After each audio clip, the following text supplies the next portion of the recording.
Hello, you're watching VNA News Bulletin. I'm Bang from Hanoi and now the headlines as usual. Prime Minister Sun Phúc attends ASEM Summit in Mongolia.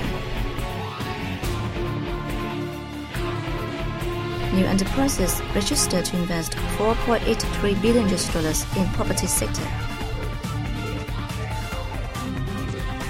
Writing contest on Vietnam's sovereignty over sea and islands launched.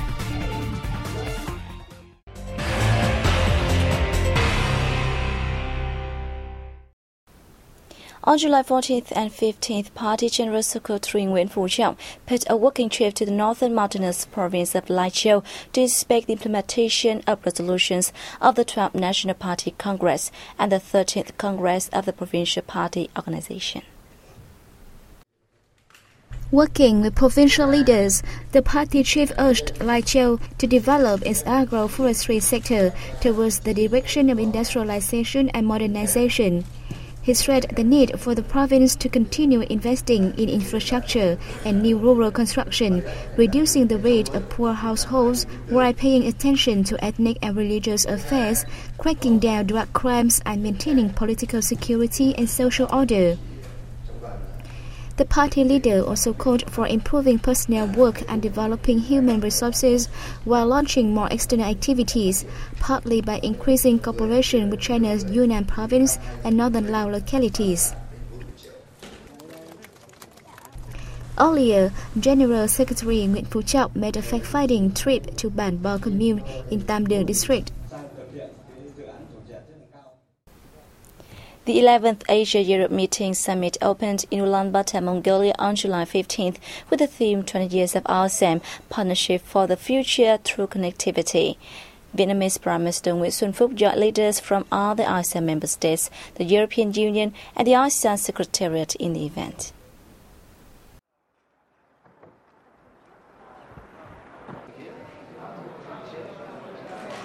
In his speech, Prime Minister Phúc underlined the need for ASEAN countries to make full use of opportunities for partnership and connectivity in the digital era, as well as the new ways of international trade and investment and the fourth industrial revolution. He urged the forum to continue fortifying regional and sub-regional links, including the Mekong-Danube cooperation, to contribute to narrowing the development gap between countries and enhancing the capacity of developing members. Prime Minister Phúc also highlighted the need to strengthen the engagement of the youth and businesses, especially small and medium-sized firms and startups in ASEM cooperation, to initiate and implement new ideas to improve the self-reliance and benefits of people in both continents. He also pledged that Vietnam will join efforts in elevating ASEM cooperation and will foster partnerships and affiliation mechanisms among Asian European economies through the ASEAN community, as well as the existing bilateral and multilateral partnership mechanisms. Earlier, Prime Minister Sun Phúc had a bilateral meeting with Chinese Premier Li Keqiang. Prime Minister Phúc affirmed that Vietnam consistently pursues its foreign policy of peace, independence, self-reliance, diversification, and multilateralization of relations and international integration, while attaching importance to developing its friendly neighborliness and comprehensive cooperation with China. Regarding the EC issue, Prime Minister Phúc suggested both sides strictly follow common perceptions and agreements reached by their senior leaders, including the agreement on basic principles guiding the settlement of sea-related issues.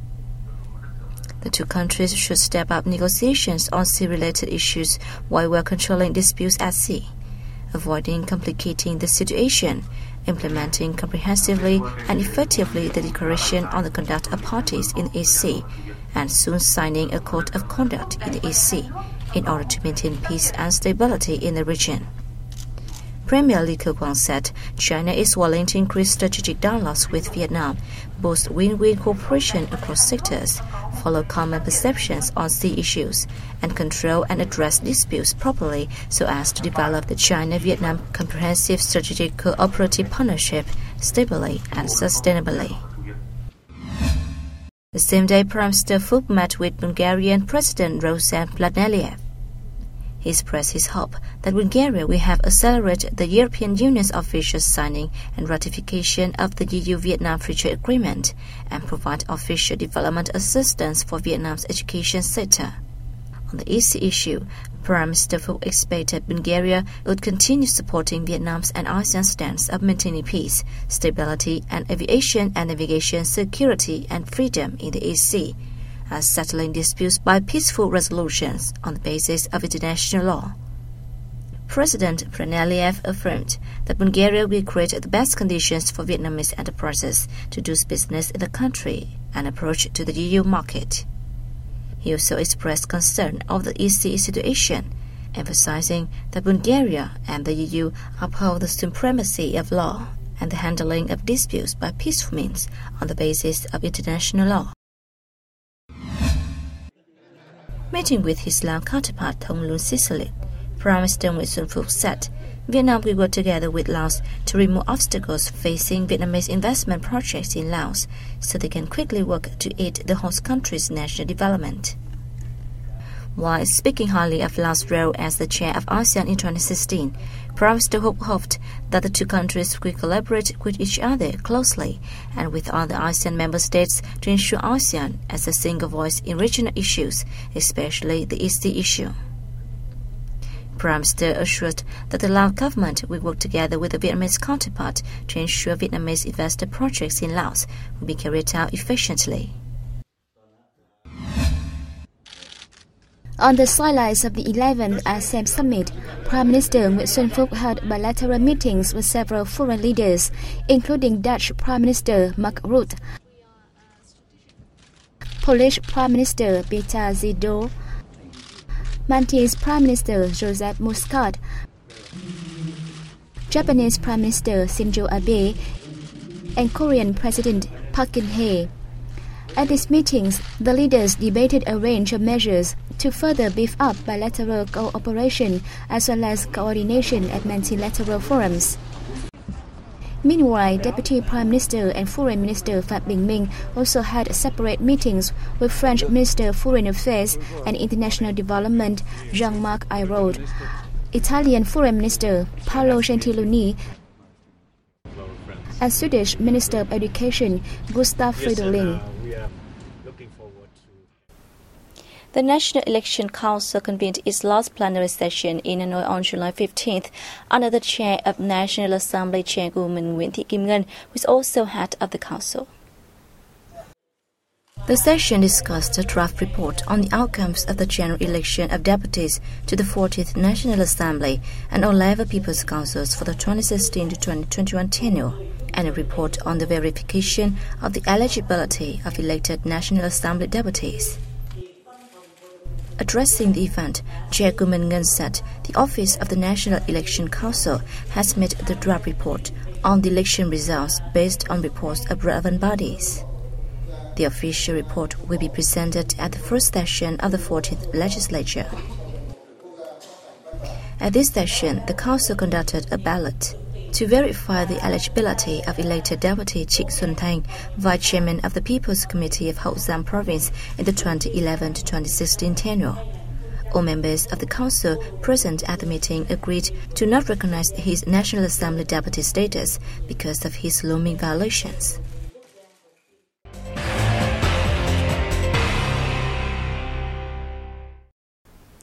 Colombian President Juan Manuel Santos told visiting Vice President Đặng Thị Ngọc Thịnh that Colombia regards Vietnam as a key partner in Southeast Asia and wants to enhance win-win cooperation between two countries. During their talks in Bogota on July 14, the two leaders discussed measures to further promote the bilateral collaboration as well as exchange views on regional and international issues of shared concerns. They suggested the establishment of a joint committee on cooperation in economy, trade, investment, science and technology between the two governments. The two leaders agreed to enhance coordination at international organizations and multilateral forums, as well as shared viewpoints to address sovereignty disputes via peaceful negotiations and dialogues and in respect of international law.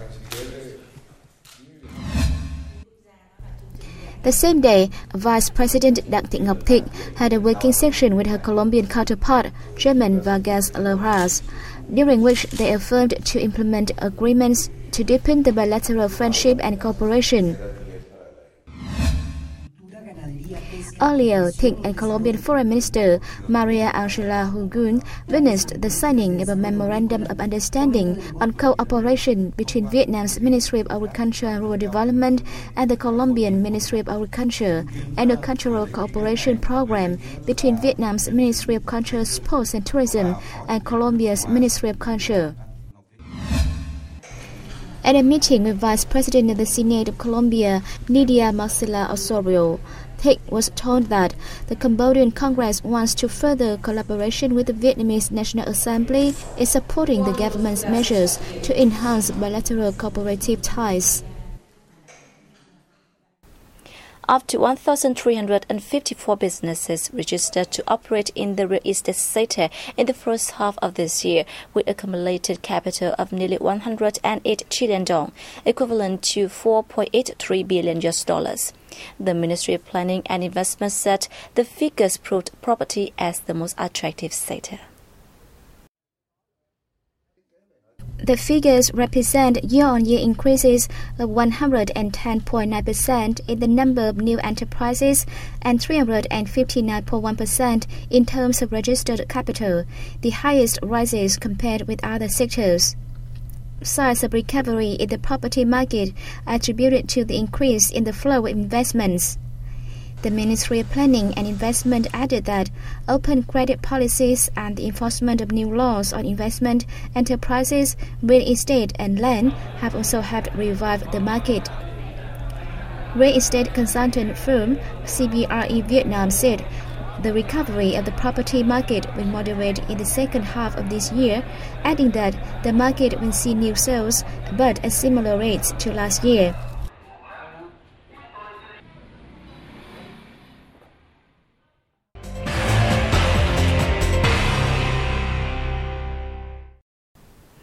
The Ministry of Information and Communications and the Vietnam Youth Union has recently launched a writing contest on Vietnam's sovereignty over ASEAN islands for young overseas Vietnamese. The contest, Young Overseas Vietnamese with the task to protect Vietnam's sovereignty over sea and islands, is for those aged from 16 to 35 and are living, studying or working overseas. Entries to the contest are to be collections of data or materials proving the historical and lawful sovereignty of Vietnam over Hoàng Sa, Paracel, and Trường Sa Spratly archipelagos, initiatives or recommendations to better protect the country's maritime sovereignty and to develop the marine economy. Entries are to be in either Vietnamese or English. The entries must be submitted by mail to the Vietnam Youth Union Office, 64 Bà Triệu Street, Hanoi, by 30th October.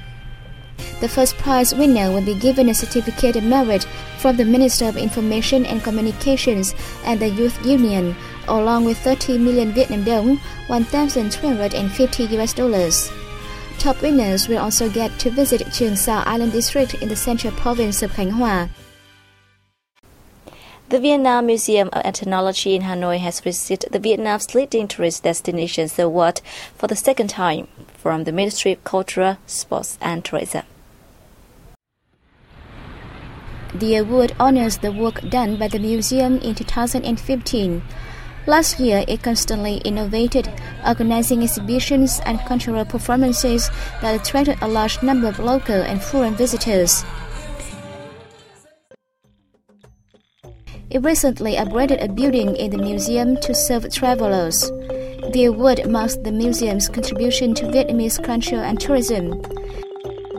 Gradually, the museum has expanded the scope of its exhibitions to also cover Southeast Asian ethnic culture. It has over 30,000 artifacts, including over 3,000 from other countries. And that has wrapped up our news bulletin. Thanks for watching and see you next time.